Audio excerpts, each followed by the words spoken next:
let's get into this. Welcome to Undrafted Hockey Fan. We are going with the Metro Division and my standings today, and I'm excited for this because this is a little bit of a tough one, and I think I'm going to throw a little bit of controversy in here. I'm a little biased, I will say as well.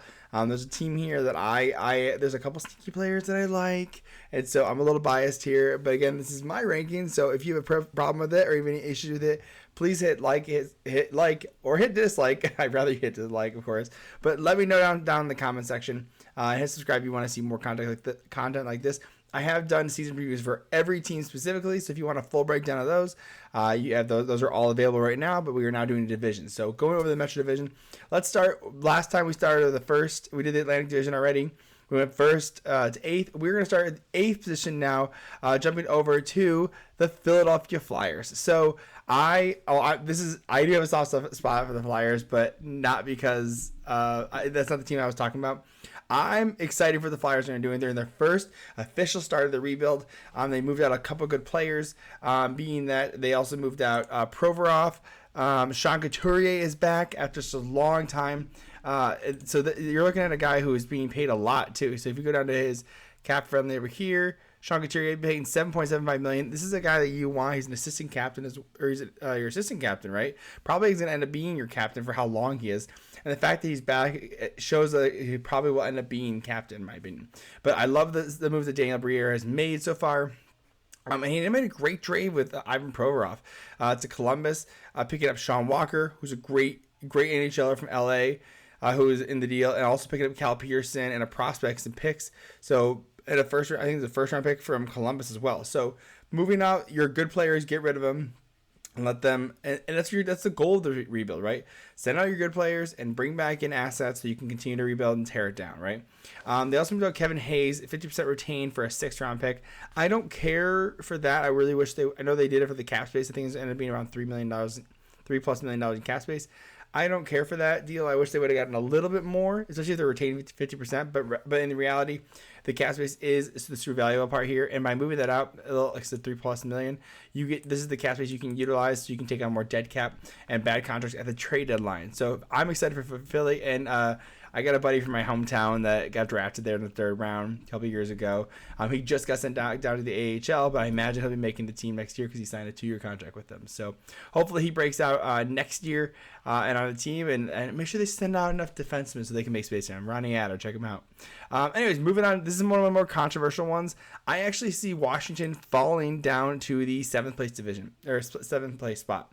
The reason I have that is because it's goal. You're just trying to get Ovechkin the goals. It's not really to make the playoffs, in my opinion, the way that they're doing it. They're just so old. I mean, if you go to their average ages. Let's go check them out. Like, I think they're in the 29. Let me see. Yeah, 29.4 for their forwards, 28.3. Their goalies are even 31. Like, it's just like, what do you guys? It's just such an old team. They're not ready. They're not ready to get willing to contend the way they used to, and so that's just, in my opinion, what they're doing. So I think there's a lot of opportunity though. Well, they made some weird moves. There's some opportunity to move out some of these guys, right? We know, Kuznetsov, who is trying to requested a trade to be moved out. Oshie is not the player he used to be. He's 36 years old, right? Mantha definitely that was a lose-lose trade for Detroit and Washington Capitals, right? And you have these long contracts, right? You just signed Dylan Strome to a long contract. You extended him. You extended Tom Wilson, and the reason you did it for so long is so you can bring the cap down. You signed Sonny Milano. To me, you're just boosting up this team just to hold Ovi in a spot where he can be successful, and which I get it. I respect. I think Ovi will break Wayne Gretzky's goal record.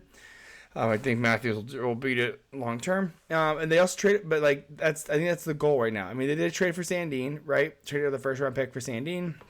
And they also picked up Max Pacioretty, who hopefully they sign him and then he gets injured, his Achilles again. But you're just an old team, and I just don't see them making it long term. And again, they don't have the goal of making the playoffs. They have the goal of scoring goals in the regular season, because those are the goals that count.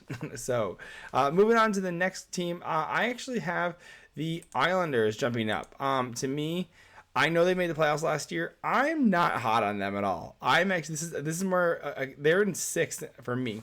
I think, and I actually in my list I had them originally as fifth, but I actually decided while typing out my notes and everything to say, hey, I just don't believe in the Islanders. I never have.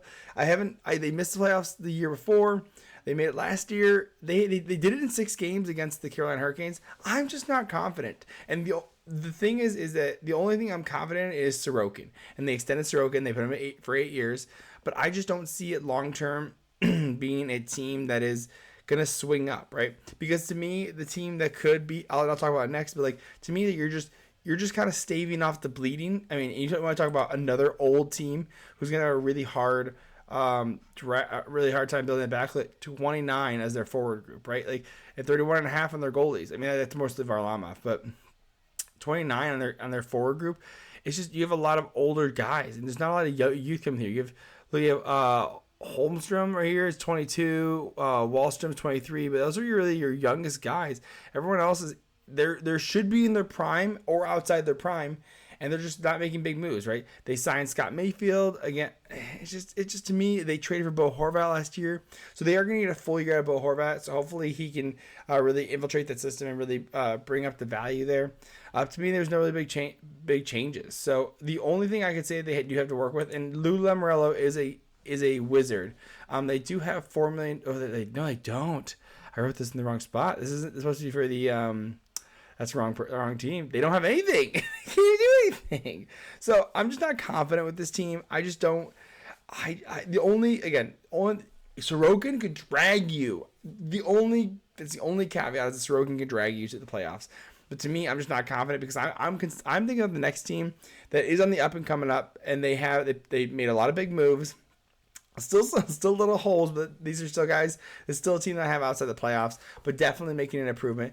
And that is the Columbus Blue Jackets. To me, this team is dynamite. I'm excited about them. They made some huge moves. They traded for Provorov. That was that part of that Philly deal. Traded for Provorov, that offensive defenseman, right? They also signed Damon Severson, a little more dynamic, a little more offensiveness to him. Signed him to an 8-year deal with a sign and trade. They're going to get Zach Werenski back. Huge. Zach Werenski only played 13 games last season.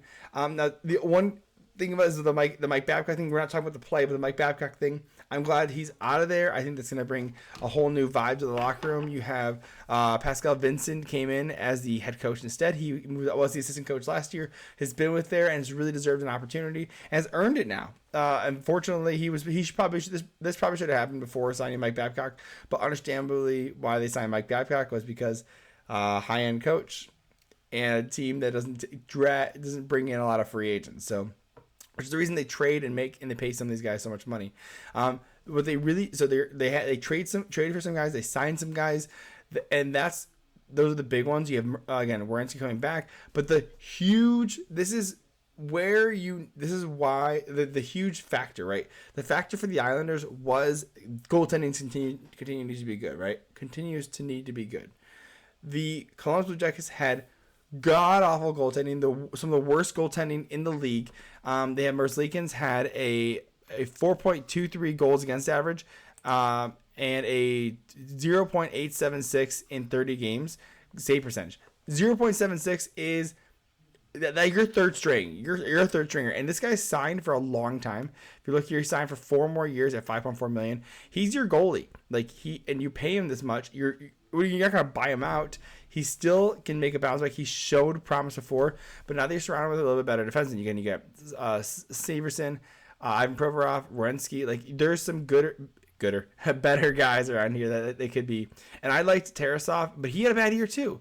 You don't remember his stats, but they were I remember them being similar, reading them and them being similar to Merzlikins. So I think by improving the defense, not defensively, but you improve the defense, hopefully they can solidify that and solidify goaltending a little more. And also picking up Spencer Martin on waivers is a good pickup. I think it's an easy risk. Let it run 3 goalies until you can figure out who's the best goalies, right? And if Merzlikins loses his job, that's just how it is. You lose your job. So, but again, the huge thing is picking up Adam Fantilli. This is the dynamicism of the Columbus Blue Jackets. What I'm so excited for. I mean, come on, you have Gaudreau, you have Laine, Roslovic, who's going to need an extension, by the way. Here's some of their pieces. Texier is back from his being out in Europe, right? He came back. So what was it? Fantilli right here. Johnston, Johnston, that Michigan goal that he did in the league, which was wild, right? Kirill Marchenko, who has some stupid. He had like 15. He had like 20 some goals and 4 assists. Like it was so stupid. He was so hot for a little bit. But the young excitingness of the Columbus, I'm excited about Columbus, and maybe I'm overvaluing them, but I can see them beating out the New York Islanders. I just think that the Islanders are going to lose more games because you're going to have a hot team like New Jersey, hot team like Carolina. I just don't see them stealing those wins. I think I can see Columbus stealing those wins and being good enough to take over.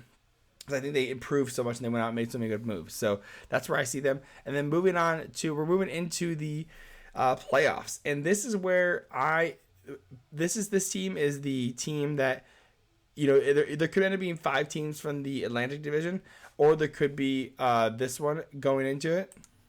But to me, I think that the team that's going to perform out of this is going to be Pittsburgh. I think Pittsburgh. I'm hot on Pittsburgh, and the reason I'm hot on Pittsburgh is because I'm a huge Erik Karlsson fan. So this is one of, I guess I'm just biased on a lot of teams, but I like Philly, I like what they're doing. I like Columbus because I'm a Merzlikins and a Werenski fan.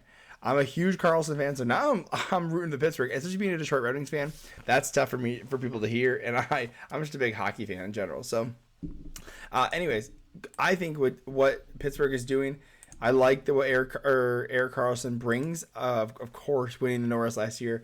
I think Kyle Dubas coming in as president and interim GM is good. The one thing I'm concerned about is that you're doubling down on Crosby, and I agree with it. You have Crosby, you have Malkin and Letang. They're already signed to contracts. Double down. You're not gonna try and retool over the next year or something like that. Just go all in. And I think by the Karlsson trade, you move out DeSmith, you move out Granlund, the bad trade. You move out Ruda, you move out Petrie. So, and in the Karlsson deal, you actually get $3 million back to sign other guys, right? So to me, that was a huge move and a high value trade. And you're only having to send out a first, and then you just dump a bunch of cap off on the Sharks in Montreal. Huge. And then as well as picking up Riley Smith, an original misfit from the Vegas Golden Knights, for only a 3rd round pick. That's awesome. A huge trade. I really like that a lot, as well as signing Noel Acciari and extending Jari. Now, the one thing I will say is that your back end is not looking super promising. Your back end in the sense of defensiveness. I'd say you have a lot of dynamicism with the Karlsson and Letang. If you're looking at this this defense core, you got Karlsson Letang that's going to bring up your offense and everything. Marcus Pettersson can play some more defensiveness. Joseph also defensive. You signed Graves as well. It's a huge $6 million deal. A little expensive at $4.5 million, but hey, it's a guy who can play more defensive minded, and that's kind of what you want, because you're just trying to let Erik Karlsson and Chris Letang go out there, score goals, go out there, put shots on net. Because that's your biggest piece. Signing Ned, so they signed Nedeljkovic and Hellberg as their backups. Hellberg they just sent on waivers to the AHL, but signing Ned, who has, honestly, I'm still high on Ned. I think he has a lot of potential. He's a lot of athleticism, just the consistency is not there, and that's the huge issue. So I think that he could be if he gets a more stable role if he can prove himself in Pittsburgh, who's going to need good goal saving, because Jari was one of the reasons they lost the year before in the playoffs.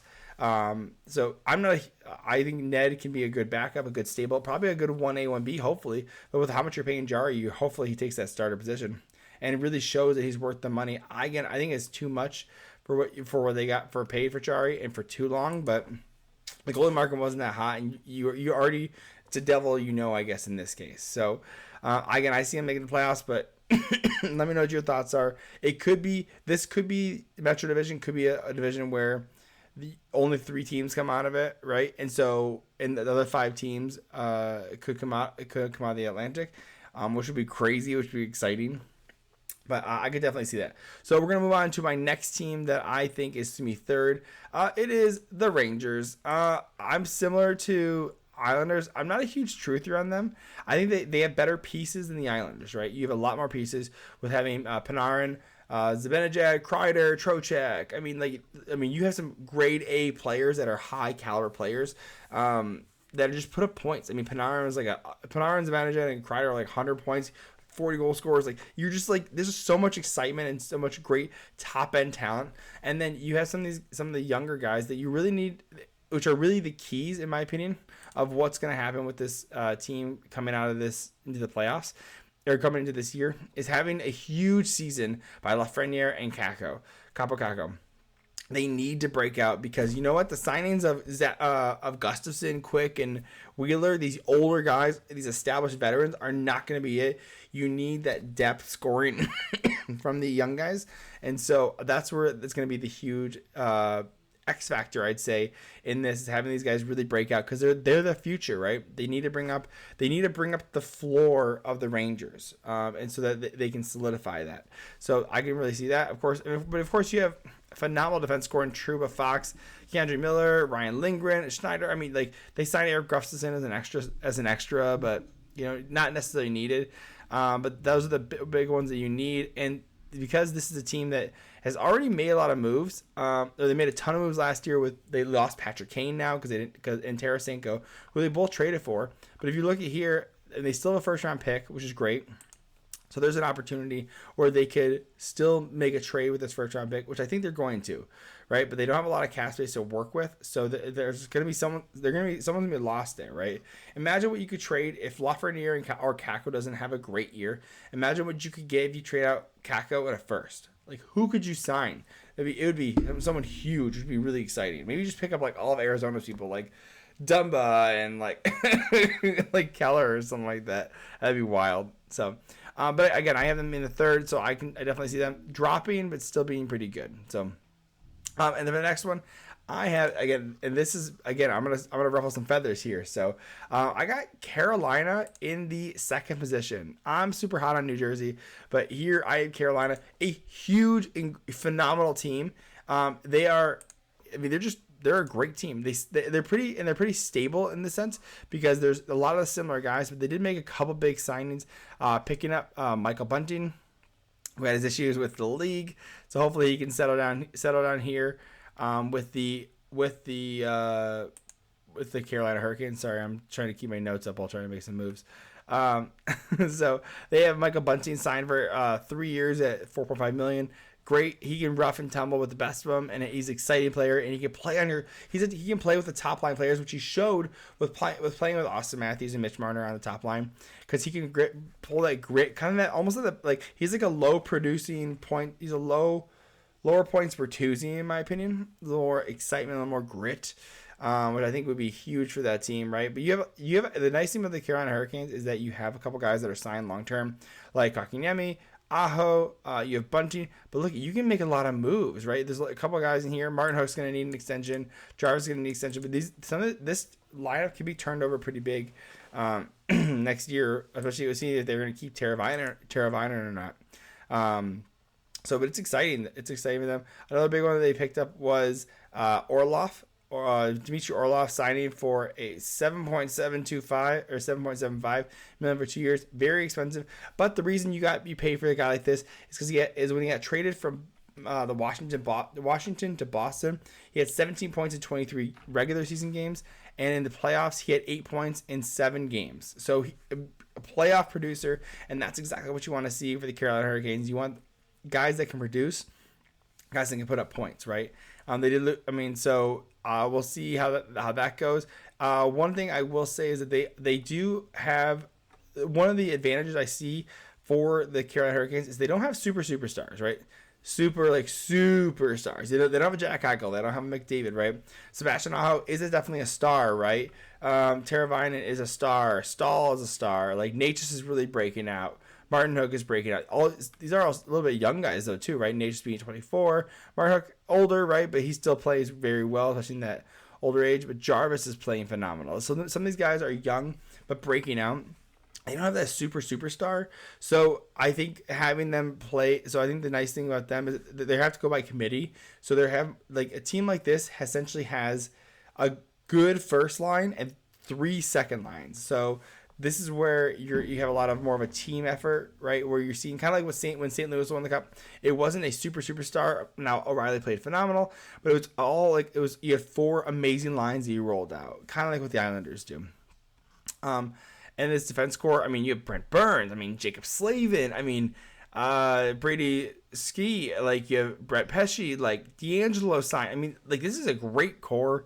Not a guy like guys sign long term. Slavin probably the most under. I mean, everyone says he's the underrated, so maybe he's not as underrated as he actually is. But Slavin's definitely probably one of the best defensive defensemen in the league.